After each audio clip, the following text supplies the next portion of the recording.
நாடு ஒரே தேர்தல் நீங்க ஸ்டார்ட் பண்ணப்பவே புரிஞ்சிருச்சு பிரதமர் சார். உங்க பிளான் என்னன்னு, எங்கெல்லாம் எப்படியெல்லாம் எந்த திசைகள் எல்லாம் இந்த நாட்டை கொண்டு போலாம்னு சார் உங்ககிட்ட நாங்க சொல்லிக்கிறதெல்லாம் தமிழ்நாட்டை கொஞ்சம் கேர்ஃபுல்லா ஹேண்டில் பண்ணுங்க சார்.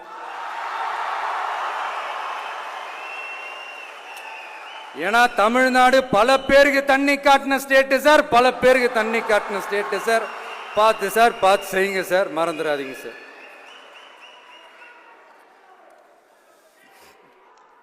தமிழ்நாட்டு மக்களுக்கு இன்னைக்கு இந்த பொதுக்குழு வழியா ஒரு உத்தரவாதத்தை நாம கொடுக்க போறோம்.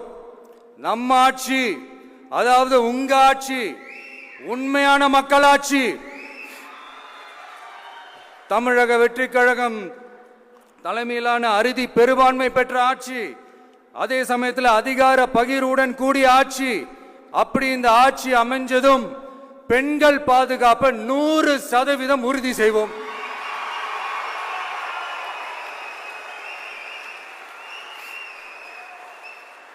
சட்டம் ஒழுங்கு ரொம்ப முறையா ஸ்ட்ரிக்டா வச்சிருப்போம்.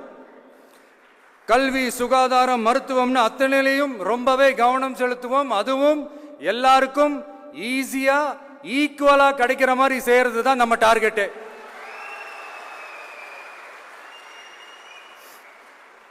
அரசு ஊழியர்கள், ஆசிரியர்கள், போக்குவரத்து தொழிலாளர்கள், மின்சார வாரிய ஊழியர்கள்னு தொழிலாளர்கள் பக்கமும் நாம கண்டிப்பா துணையா நிற்போம்.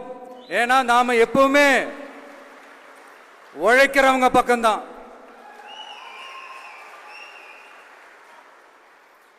நம்ம தமிழ்நாடு விவசாய பூமி, இயற்கை வளங்கள் நிறைந்த மண்.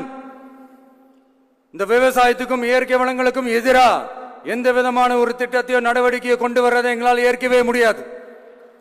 எங்க மண்ணை, மக்களை பாதிக்கிற மாதிரி திட்டங்களை தயவு செஞ்சு செயல்படுத்தாதீங்க. அதை நாங்கள் எதிர்க்கவே செய்வோம்.